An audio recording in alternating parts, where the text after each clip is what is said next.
one of the fastest classes of steam locomotives to operate in Denmark.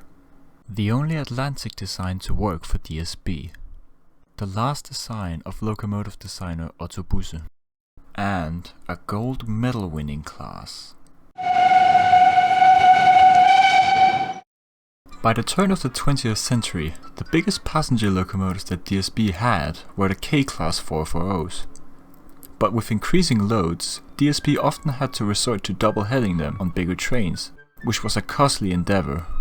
For that reason, the DSB machine department under leadership of Otto Busse, who designed the K-class, began to develop a new class of locomotives that would reduce the number of double-headed trains, and in 1907, DSB had their first P-class of steam locomotives. A total of 33 locomotives would be built between 1907 and 1910 by two locomotive builders, Schwarzkopf and Hanomag of Germany, thus resulting in two versions of the P-class, the P1 and the P2. P-class number 901 to 919 were the P1s built by Hanomag. Being the lighter type, they would be stationed in Sjælland due to the island's flat terrain, while P-class number 920 to 933 were the P2s built by Schwarzkopf. It was one of the P2s, number 924, that Schwarzkopf would send to Brussels in 1910 for a world exhibition, where the factory would receive a gold medal for the locomotive. The P2s were heavier than the P1s and were thus more well suited for the hilly terrain of Fyn and Jylland. All the Ps proved to be very successful, quickly replacing the aging passenger fleet that DSB had at the time. They could run the section between København and Korsør at an average speed of 55 miles an hour. However, in service, they were capable of 75. Unfortunately, the Ps were not permanent. Already in 1912, the new R-Class 460s would find their way to Jylland, steadily supplementing the P2s on the biggest trains. The P2s would be relegated to light express trains and secondary passenger trains.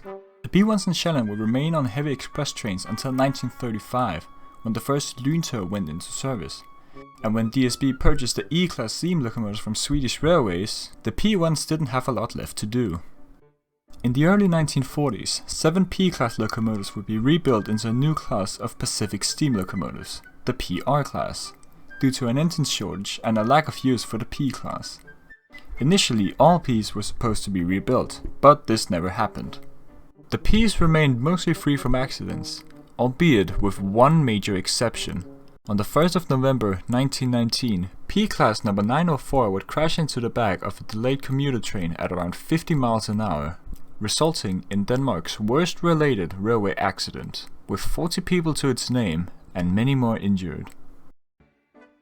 By the 1960s, steam in Denmark was being phased out by new DMUs and diesel-electric locomotives, and the last P-class steam locomotive, number 917, was withdrawn from service in November 1968. Two P-class locomotives have been preserved, number 917 and 931, a P1 and a P2 respectively. Both are owned by the Danish Railway Museum and are currently in storage awaiting overhaul. Thanks for watching.